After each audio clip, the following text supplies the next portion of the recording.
हमारे रज़ाकारान इन तमाम लोगों को सिर्फ मीडिया के लोग रहेंगे, सिर्फ मीडिया के।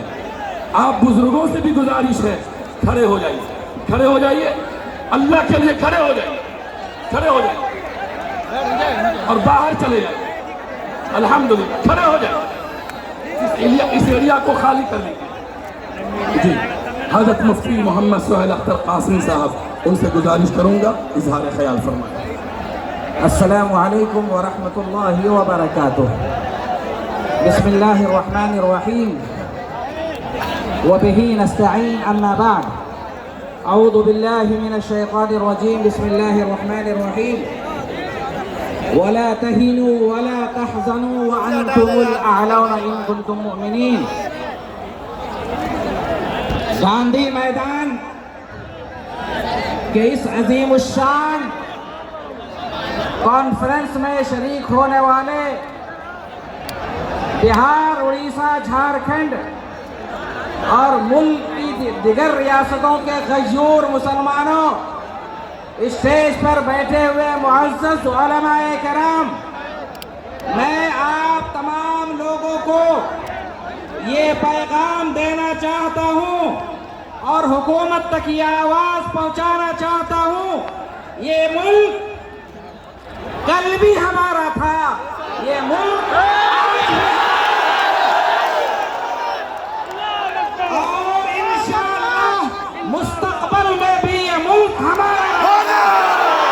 इस मुल्क में जिंदा रहेंगे, अपनी मस्जिदों के साथ जिंदा रहेंगे, मदरसों के साथ जिंदा रहेंगे।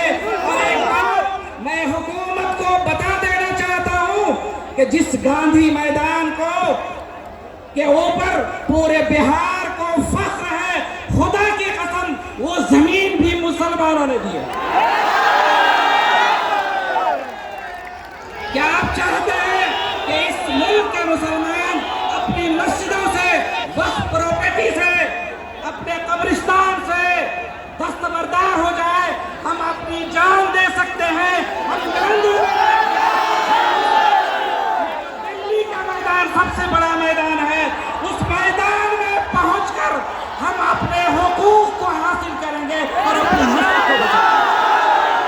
इसलिए मरकजी हुकूमत, सेंट्रल गवर्नमेंट और बिहार की गवर्नमेंट वो ये सुन ले कि हिंदुस्तान के मुसलमान बेदार हो चुके हैं, ये जिंदा रहेंगे तो अपने ईमान के साथ और मस्जिदों के साथ जिंदा रहेंगे।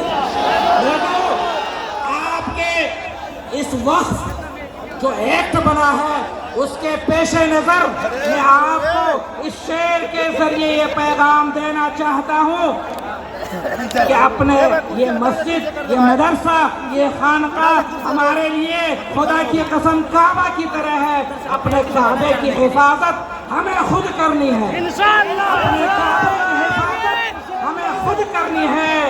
अब अबाबील का लश्कर नहीं आने वाला, आप ही अबाबील हैं, आपको उठ खड़ा होना है। अगर मुसलमानों को संविधान के मुताबिक हक नहीं मिलेगा तो इंशाअल्लाह कानून के दायरे में हम अपने हक को छीनेंगे। हम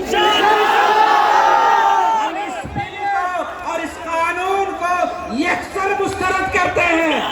ये कानून यहाँ चलने वाला नहीं है। इसलिए मैं मरकजी हुकूमत से दरख्वास्त करता हूँ कि आपने जिस तरह किसान बिल वापस लिया था, इस वक्फ कानून को भी वापस लीजिए। हमारा आंदोलन चलेगा, हमारी तहरीक चलेगी और हम उस वक्त तक मैदान में डटे रहेंगे जब तक आप इस काले कानून को वापस नहीं ले लेते हैं। एक बात कह करके मैं अपनी बात खत्म करता हूँ। हमें आपके जज्बात की कदर है। मैं समझता हूँ दीन बचाओ देश बचाओ में भी जो कॉन्फ्रेंस हुई थी उसमें सिर्फ ये गांधी मैदान नहीं, पूरा पटना भर गया था। आज भी पूरा पटना भरा हुआ है। वो कॉन्फ्रेंस थी दीन के नाम पर, ये कॉन्फ्रेंस है वक्फ के नाम पर। और एक मुसलमान अपने मुल्क के लिए भी जिंदा रहता है, वतन के लिए भी जिंदा रहता है और अपने ईमान और अपनी शरीयत के लिए भी जिंदा रहता है। मुसलमान सजदे में भी जाता है तो इस मुल्क की मिट्टी को चूम करके ये कहता है कि मुल्क, हमें अगर नमाज भी पढ़नी है तो इस मुल्क के मिट्टी से भी हमें मोहब्बत है। हम इस मुल्क की मिट्टी को चूम करके अपनी पेशानी को झुका करके हम अल्लाह से वादा करते हैं कि जो लोग इस मुल्क में नफरत की फिजा कायम करना चाहते हैं, जो लोग हिंदुस्तान में नफरत की फिजा को आम करना चाहते हैं और यहाँ अफरा तफरी का माहौल पैदा करना चाहते हैं, उन तक ये पैगाम पहुंचा दो कि आज़ादी की लड़ाई में हमने बढ़ चढ़कर हिस्सा लिया। मुसलमान उलमा ने, हमारे बड़ों ने अगर हिंदुस्तान के बारे में ये फतवा दिया नहीं होता कि मुल्क अब दारुल हरब हो चुका है, यहाँ पर अब जिहाद फर्ज है, तो हिंदुस्तान को आज़ादी नहीं मिलती। जो लोग हमसे सर्टिफिकेट मांगते हैं कि आप इस मुल्क के वफादार है या नहीं, उन तक ये पैगाम पहुँचा दिया जाए कि इंशाअल्लाह हम उस वक्त तक डटे रहेंगे जब तक ये कानून वापस नहीं होता है। हिंदुस्तान जिंदाबाद, जिंदाबाद, भारत शरिया जिंदाबाद, जिंदाबाद, कानून वापस लो,